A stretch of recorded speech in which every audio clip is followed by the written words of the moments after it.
Hi, I'm Matthew with the Hanks Realty Group. Thanks so much for tuning in. I'd like to welcome a very special guest to our office today, Ms. Jennifer Burnham. Thank you for having me. Organizational coach. So delighted to have you here in the office today. Thank you. So I'd like to give you an opportunity to tell a little bit about your story and how you help people with their organizational needs and take reign of all the clutter and the chaos that life brings. All the stuff. All the stuff. Yeah. So I grew up in Dallas, North Carolina, and most people around here know where that is, but not too far from Charlotte. Yeah. Only child, smallish house. My parents always hate when I say that. Yeah. And it really was just me and my mom and dad, and I was a little bit of an OCD kid. I liked to color coordinate my crayons. I used to clean out my dad's junk drawer. Yeah.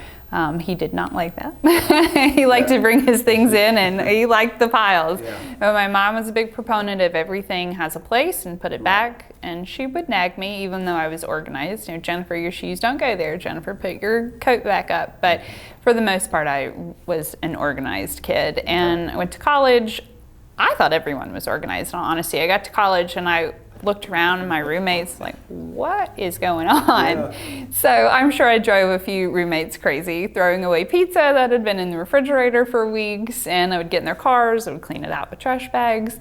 But I majored in business. You know, had my first corporate job, did that whole thing, and I went back to get my master's degree. Okay. And I had a professional coach through that program, and she asked me the question of, you know, if you didn't have to worry about money and the world was perfect, what would you do? Yeah. And I was a little embarrassed to say that organizing was my favorite thing to do.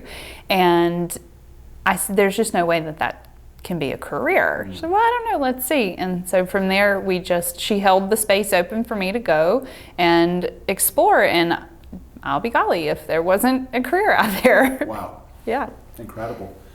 So, and it was pure and simple, right? Because we've known each other for a couple of years now, and when we first met, you had pure and simple. Yes. And it was estate sales and organizational coaching. Yep. And since that time, those two are now separate. Yes. So pure and simple is on the estate sales side. Right. And now it's Jennifer Burnham. Whenever I started the business in grad school, I named it Pure and Simple because I thought, well, what if I wanted to sell it, or I didn't want it tied to my name? And I was young, so taking a lot of advice from a lot of different people. And then I was just focused on organizing.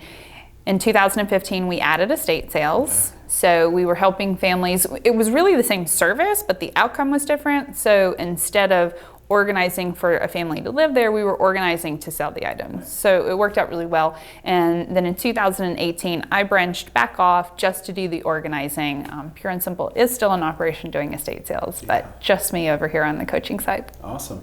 Yeah. So how do you get started with folks? They contact you and have a need in their life, or they feel like they want to be more organized or don't know where to start maybe? Yeah. And is it hourly? Is it by the project? So how would you get started with someone? So if someone's interested in working with me, they fill out a form on my website, answer a couple of questions, but the question that I'm always interested in is, how does your home make you feel? And from there we schedule a call, because organization is extremely personal, and so everyone's journey is different and their goals are always different. Mm-hmm. But it's important to know the why behind the organizing to keep us focused throughout all of the work. So we talk about that in the first call. They call it my discovery call. And if someone is interested, we sort of talk about the timeline of organizing. So it's not one and done. It's not going to happen in a month.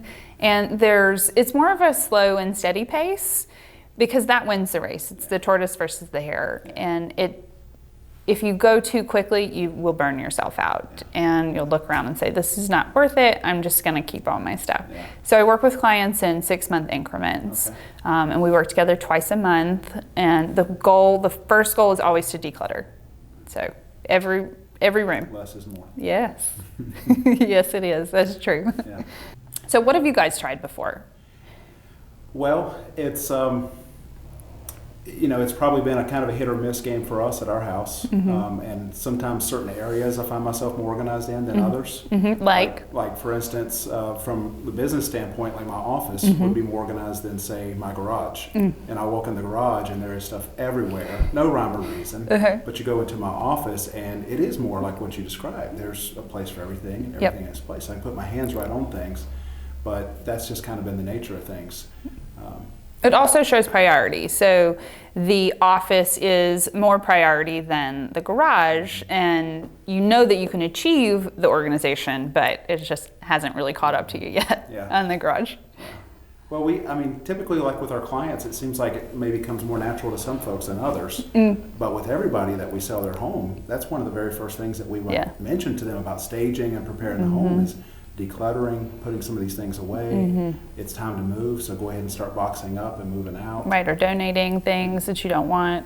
That's where I feel like you could come in and maybe assist those people or give them tips. So when it comes to organization, there's a difference between straightening up and cleaning up. I call those the sisters. And organizing is like the distant second cousin. That's a whole nother family with its own dynamics. And when we think about organizing, if it's gotten too far out of balance, then it's like climbing Mount Everest. And it becomes this thing that is difficult for us to do on our own. So we may ask our husband or our wife, or we may ask some friends or a sister, and we more than likely get some progress made, but someone inevitably is going to say something that's going to hurt our feelings. Like, why are we keeping this chipped dish that's got this fading pattern? To you, that's junk, but to me, it could remind me of lunches at grandma's table. So that's where the organization is like, that's level 2. And if someone is wanting to move, I hear this all the time, a goal of ours is to move in a year or two. We want to downsize, or we want our kids to go to a different school, but we've got a lot to do to get there. And organizing does take time. All of that stuff wasn't accumulated overnight or over a month. And it's important to unpack it and unpack the drawers and the boxes and the excuses, to unpack all of those things, because number one, you want to create the space in your physical home, but you also want to change the mindset as to what is our relationship with stuff. Let's be a little bit more aware of what are we buying, what are we allowing in, and what we always like to do is we just want to cut straight to buying some containers and put the stuff in that. We're like, this is going to get us organized. And you can sustain it for a while, but it'll start to catch back up with you. And usually the bigger the container, the better. And we just put more stuff in it. See, we try to add to the problem instead of subtract from, because subtracting isn't letting go of excess stuff makes us feel bad. Like, we're so wasteful, or I can't believe I spent all this money and I didn't use it, or man, my mom gave me this and it was my grandmother's, and I feel that I'm being disrespectful if I let this go. But stuff is meant to be used. It's just like children's books. I see this often. We want to keep books as memories that our kids liked. That's perfectly fine. If we were keeping 5 to 10 books, I would say go for it. But when I come across 5 bins of children's books in an attic and they've been there for a long time, it's not doing any service to children, and it's not doing any service to the books. Good lesson. Yeah, I will come over and have a session with you guys. Yes, let's do that. So others that may be watching this and hearing what it is that you bring to the table, and they want improvement in their life in this area, how can they reach out to you and contact you? Yeah, so our home says a lot about us, and I'm here to listen. Clients can read more about my story and how I work with my clients in 6-month time frame, basically to get them organized, on my website, which is jenniferburnham.com. There's also a form on there that they can fill out and schedule a call with me. So organizing is extremely personal, and it's what's obviously my favorite thing to do, but I know all of the happy side effects that come along with getting organized. Maybe one of them selling a home. Yeah, awesome. Well, that's where we come in. Yeah, right. Thank you so much for coming in. Yeah, thanks. It's been a really great time here with you in the office today. Yeah, it was awesome. Giving you a chance to share your story. Thank you. I know you'll help a lot of people who they need to reach out to you. Yeah, hope so. Thanks.